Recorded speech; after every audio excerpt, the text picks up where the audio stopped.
天气干热，啥都没加。今天潮汕汤面，准备食材：绑筋肉、肉饼、内梗，还有虾仁、花甲、吊龟，就是黄瓜。配料有芹菜猪、酸菜、蒜头酥。这是我们叠起来米爆薄面。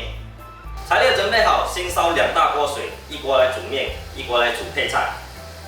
配菜这一锅加点油，水开，吊龟下，内梗落，吊龟上来煮色，煮3分钟，下花甲、虾仁、黄根内，加点鱼露调味，煮开就可以了。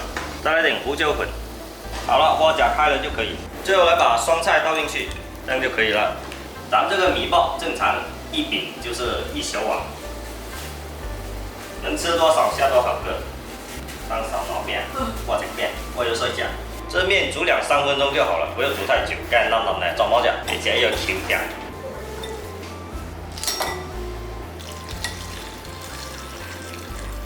撒上芹菜，再来点蒜头酥。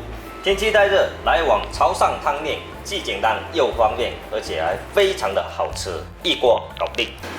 加点蒜蓉辣椒酱。呀，你给我添那么大碗，然后把我养胖又要嫌弃，不然哪来的你的嫌弃，是不是？这有粉丝啊什么？